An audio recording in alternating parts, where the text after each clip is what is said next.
ಹೊನ್ನಾಳಿ ಪಟ್ಟಣದಲ್ಲಿ ನಡೆದ ಲೋಕಾಯುಕ್ತರಿಂದ ಕಾಮಗಾರಿ ಪರಿಶೀಲನೆ.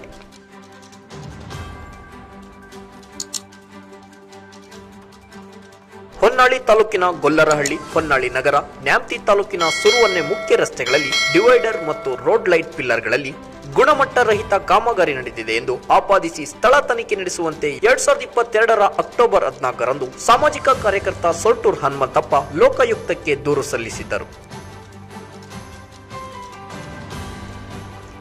ಈ ದೂರಿನ ಮೇರೆಗೆ ಸ್ಥಳ ಪರಿಶೀಲನೆ ನಡೆಸಲು ನವೆಂಬರ್ 12ರ ಮಂಗಳವಾರ ಮತ್ತು ಬುಧವಾರ 2 ದಿನಗಳ ಕಾಲ ಟಿ ಶೋಭಾ ಸಹಾಯಕ ಕಾರ್ಯಪಾಲಕ ಅಭಿಯಂತರ ತಂಡದೊಂದಿಗೆ ಇಂದು ಹೊನ್ನಾಳಿ ಪಟ್ಟಣದಲ್ಲಿ ಪರಿಶೀಲನೆ ನಡೆಸಿದರು.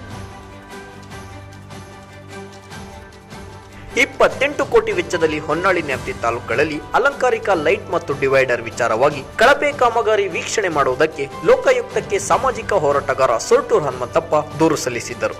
ಈ ಕುರಿತು ಅವರು ಧ್ರುವ ಟಿವಿ ಬಳಿ ಮಾಹಿತಿ ಹಂಚಿಕೊಂಡರು.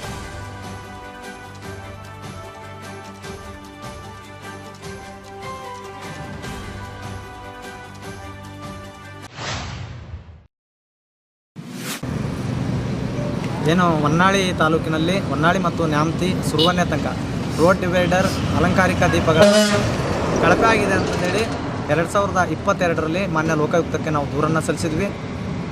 ಸುಮಾರು 28 ಕೋಟಿ ವೆಚ್ಚದಲ್ಲಿ ರೋಡ್ ಡಿವೈಡರ್ ಮತ್ತು ಅಲಂಕಾರಿಕ ದೀಪಗಳ ಕಾಮಗಾರಿ ನಡೀತಾ ಇತ್ತು. ಇದು ಕಳಪೆ ಆಗಿದೆ ಅಂತೇಳಿ ಮಾನ್ಯ ಲೋಕಾಯುಕ್ತಕ್ಕೆ ನಾವು ದೂರನ್ನು ಸಲ್ಲಿಸಿದ್ವಿ.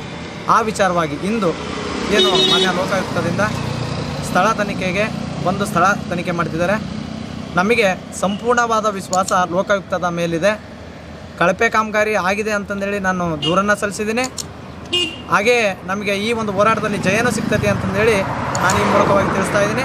ವಿಶೇಷವಾಗಿ ಏನಪ್ಪ ಅಂದರೆ, ಈ ಒಂದು ಕಾಮಗಾರಿ ಇವತ್ತೇನು ಬರ್ತಿದ್ದಾರೆ ಲೋಕಾಯುಕ್ತರು, ಸ್ಥಳ ಪರಿಶೀಲನೆ ಮಾಡ್ತಿದ್ದಾರೆ ಅಂತಂದೇಳಿ ಗೊತ್ತಾದಾಗ ಸಂಬಂಧಪಟ್ಟ ಇಲಾಖೆಯವರು ನನಗೆ ಬಹಳ ಒತ್ತಡನೂ ತಂದರು. ನೀನು ಅವ್ರು ಬಂದಾಗ ಯಾವುದೇ ಒತ್ತಡಕ್ಕೆ ಮಣಿಬೇಡ, ನೀನು ಅವ್ರು ಮಾಡ್ಕೊಂಡು ಹೋದ ಕಡೆ ನೀನು ಬಿಡು ಅಂತ ಹೇಳಿದರು. ನಾನು ಯಾವುದಕ್ಕೆ ಒತ್ತಡಕ್ಕೆ ಮಣಿದೇನೆ. ಇವತ್ತು ನಾನು ಹೇಳಿಕೆಯನ್ನು ಕೊಡ್ತಿದ್ದೀನಿ ಮತ್ತು ಸ್ಥಳ ನನಗೆ ಗೊತ್ತಿದ್ದ ಕಡೆ ಎಲ್ಲೆಲ್ಲಿ ಕಳಪೆ ಆಗಿದೆ ಅಂತಂದೇಳಿ ತೋರಿಸ್ತಾ ಇದ್ದೀನಿ. ಹಾಗೆ ವಿಶೇಷವಾಗಿ ಏನು ನನ್ನ ತಾಲೂಕಿನ ಜನತೆ, ಎಲ್ಲ ಸಂಘಟನೆಯ ಹೋರಾಟಗಾರರು, ಹಾಗೆ ನನ್ನ ಭ್ರಷ್ಟಾಚಾರ ವಿರೋಧಿ ವೇದಿಕೆ ಎಲ್ಲ ಸರ್ವ ಸದಸ್ಯರು ನನಗೆ ಬೆನ್ನೆಲುಬಾಗಿ ನಿಂತರು. ಜೊತೆಗೆ ಏನು ಮಾಧ್ಯಮ ಮಿತ್ರರು ಕೂಡ ಏನು ಇವತ್ತು ಸಾಮಾನ್ಯವಾಗಿ RTI ಕಾರ್ಯಕರ್ತರ ಮೇಲೆ, ದೊಡ್ಡ ದೊಡ್ಡ ವೇದಿಕೆಯ ಕಾರ್ಯಕರ್ತರ ಮೇಲೆ ಹಲ್ಲೆ ಮಾಡ್ತಿದ್ದಾರೆ, ಕೊಲೆ ಬೆದರಿಕೆಗಳು ಬರ್ತಿದ್ದಾವೆ. ಹಾಗೆ ಕೂಡ ನಮಗೂ ಇದೆ. ಅದಕ್ಕೆ ಯಾವುದಕ್ಕೂ ಕೂಡ ಮಣಿಯದೆ ನಾನು ಇವತ್ತು ನೀವೆಲ್ಲರೂ ನನಗೆ ಸಹಕರಿಸಿದ್ದೀರಿ. ನಿಮ್ಮ ಎಲ್ಲ ಮಾಧ್ಯಮ ಮಿತ್ರರಿಗೆ, ಹೊನ್ನಾಳಿ ತಾಲೂಕಿನ ಎಲ್ಲ ಸಂಘಟನೆಯ ಹೋರಾಟಗಾರರಿಗೆ, ಜನರಿಗೆ ನಾನು ಈ ಮೂಲಕವಾಗಿ ಮಾಧ್ಯಮದ ಮೂಲಕವಾಗಿ ತುಂಬ ಹೃದಯದ ಧನ್ಯವಾದಗಳನ್ನು ಅರ್ಪಿಸ್ತೇನೆ. ಲೋಕಾಯುಕ್ತಕ್ಕೆ ಯಾವಾಗ ಹಾಕಿದ್ರಿ? 2022ರಲ್ಲಿ ನಾವು ಲೋಕಾಯುಕ್ತಕ್ಕೆ ದೂರನ್ನು ಸಲ್ಲಿಸಿದ್ವಿ. ಈಗ 2024ಕ್ಕೆ ತನಿಖೆಗೆ ಅದಕ್ಕೆ ಸಂಬಂಧಪಟ್ಟ ಇಂಜಿನಿಯರ್ ಕ್ವಾಲಿಟಿ ಕಂಟ್ರೋಲಿಂದ ಬಂದು ಮಾಡ್ತಿದ್ದಾರೆ. ಅದರ ನಂತರ ನಮಗೆ ಸುಮಾರು ಹಣದ ಆಮಿಷ ಇದೆ, ಜೊತೆಗೆ ತೊಂದರೆನೂ ಆಗ್ತಾಯಿದೆ. ಅವರು ಭಾಳ ದೊಡ್ಡ ದೊಡ್ಡ ಲೀಡರ್ ಜೊತೆ ಇದ್ದಾರೆ ಅಂತ ಹೇಳ್ತಿದ್ದಾರೆ. ಆಮೇಲೆ ವಿಶೇಷವಾಗಿ ಲೋಕಾಯುಕ್ತನೂ ಕೂಡ ಅವರು ಸರಿ ಮಾಡ್ಕೊಂತಾರೆ ಅನ್ನೋ ಒಂದು ವಿಚಾರನ ನಮಗೆ ಹೇಳಿದ್ದಾರೆ.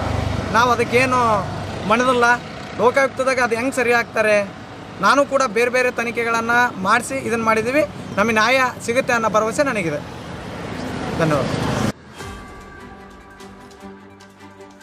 ಈ ಸಂದರ್ಭದಲ್ಲಿ ಭ್ರಷ್ಟಾಚಾರ ವಿರೋಧಿ ವೇದಿಕೆಯ ಗುರುಪಾದಯ್ಯ ಮಠದ್, ರಾಜು ಕಡಗಣ್ಣನವರ್, ಕರ್ನಾಟಕ ರಕ್ಷಣಾ ವೇದಿಕೆ ತಾಲೂಕಾಧ್ಯಕ್ಷ ವಿನಯ್ ಎಂ ವಗ್ಗರ್, ಸಾಮಾಜಿಕ ಕಾರ್ಯಕರ್ತ ಧನಂಜಯ್ ಅರಮಘಟ್ಟ, RND ನಾಗರಾಜ್, ನ್ಯಾಮತಿ ನಾಗೇಶ್, ತನಿಖಾಧಿಕಾರಿ ಶುಭಾ, KRDCL ಇಂಜಿನಿಯರ್ ಶಶಿಧರ್ ಹಾಗೂ ತಂಡದವರು ಇದ್ದರು.